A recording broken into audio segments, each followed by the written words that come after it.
Game started. Helmland from the U.S. Okay, how about knight f3 here? Haven't played that in a while. He goes for kind of a symmetrical setup, so he's going to fianchetto too. So we both have the same idea here. Oh, he's going for Leningrad Dutch, where I haven't played d4. So he hasn't played c4. Let's get the knight out. Maybe discourage d5 a bit. He could still play it. Castle. And I'm wondering about the move e4. Takes. I guess he just takes it.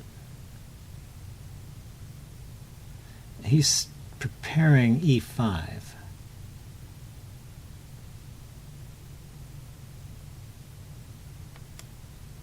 Let's put the queen here. A little more interest in c4 there, and then play e4. Play e4 here. So I've got enough force to support it. He can push on with he can push on with f5, or he can do that. He probably wants me to take on f5 so he can take back with a pawn, but I don't want to do that. He can sink a knight into d4. That might be good. I would probably take it. Okay, so he decided to go with pawn takes. Opens up the f-file. I was a little more worried about just pushing on with f5, messing up these pawns here.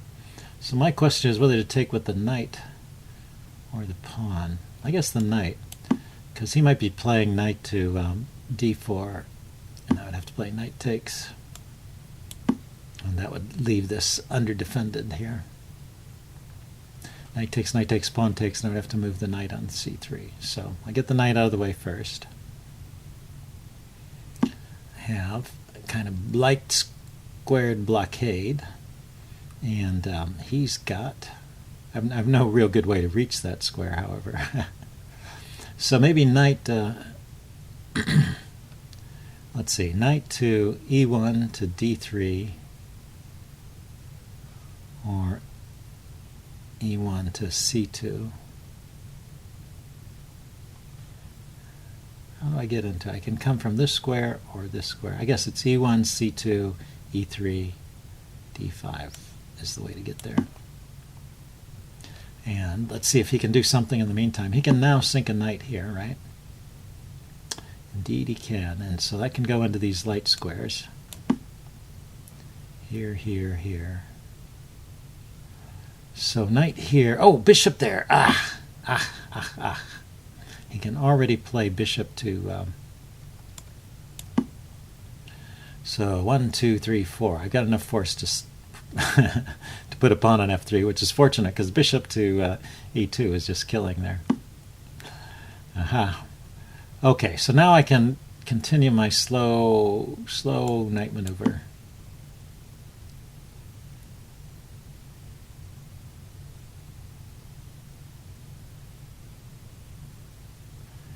To e3 and then to d5, and he can force an exchange of bishop.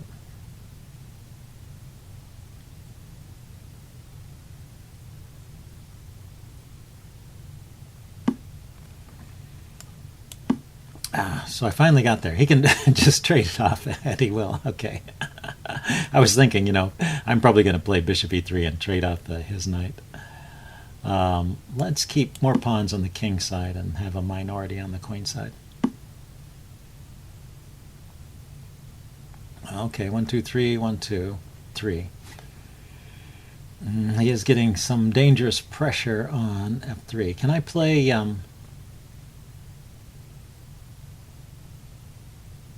f4? Pawn takes, he wins. The pawn there, plus he gets something on this diagonal. So how about, I can't play bishop to e3, but I could play bishop to c3 and trade off the knight that way.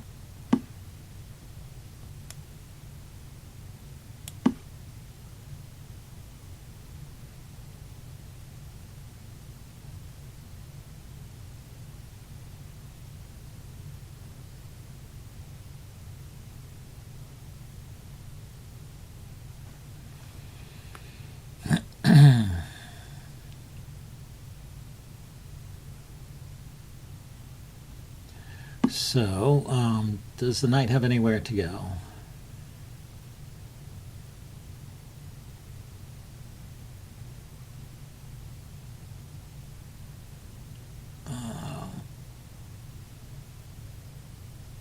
I guess he can push on with b5, b4, and then open up the square b5 for his knight. So he could save the knight that way. So let's go ahead and take the knight off. And he went this way. And then let's bring the rook to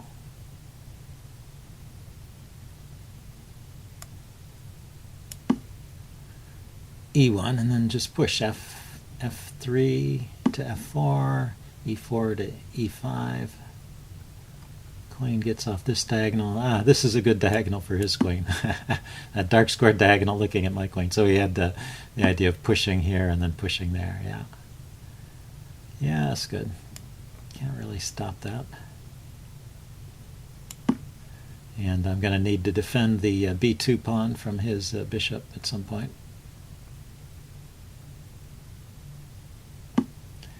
So I need to get my majority rolling here as quickly as possible.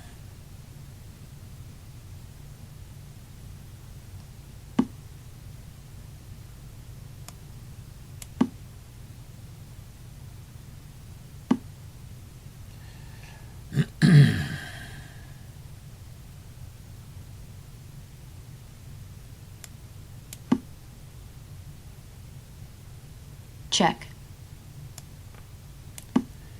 Yeah, it's a bit of a problem. I had to. He can play rook to. He can play rook to f2 here. I had to take with the bishop because I wanted to defend my e-pawn, which otherwise he could take with his bishop. But rook f2, defended by the queen and the bishop, looks pretty good. But on the other hand, these pawns look dangerous too. It's a very, very double-edged position, as they say. But what do I do after rook f2? Okay, so I need to get these rolling as quickly as possible.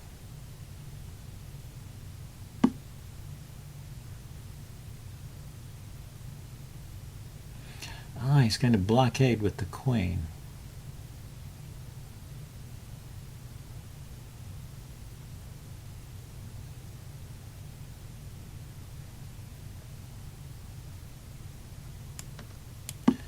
But after that move, yeah, so I play e7, he plays rook e8, and then I can play queen to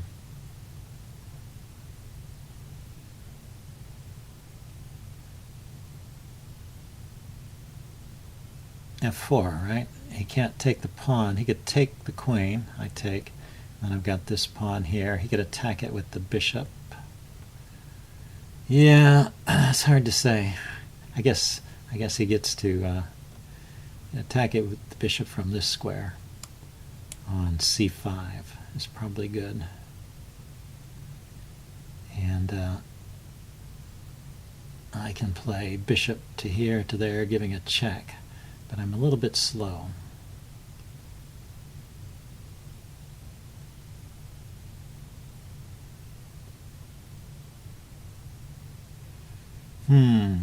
Still, I don't see anything better. I guess queen takes on queen takes d5 check as a threat to.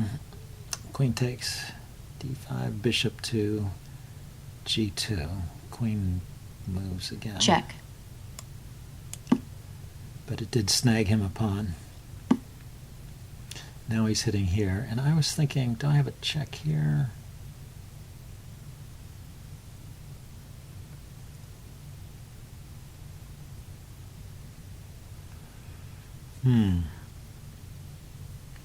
Okay, so how to defend? This way, I guess?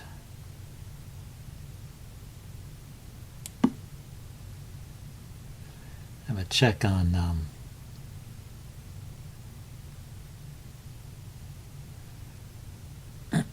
check on d6, e6, which is maybe dangerous.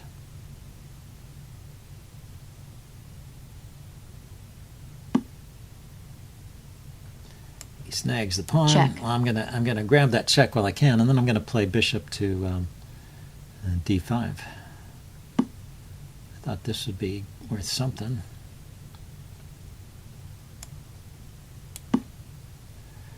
So, if queen g8, he can't take it with the king, so he has to take it with the rook.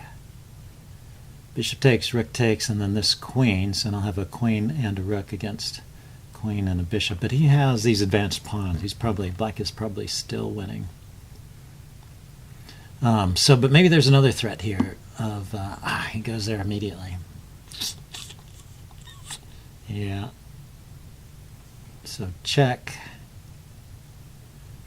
Rook takes, and then the next move is not with check. And he's got this diagonal covered.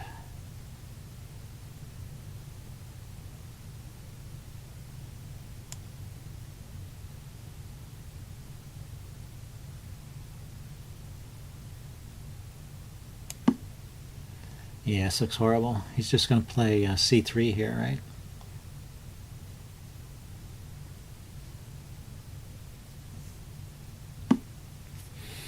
Yep. And now what have I got? Is there any way to... but he left this diagonal uncovered when he played c3. So now I have this check. And that's mate. Woohoo. Check here. Checkmate. Okay. Well, I was having my doubts about this game, but I guess I have to upload it for for that reason alone, because of the surprise value. Okay. Yeah, I totally was losing. But we will take a look at that at the postmortem anyway. See you guys later. Bye.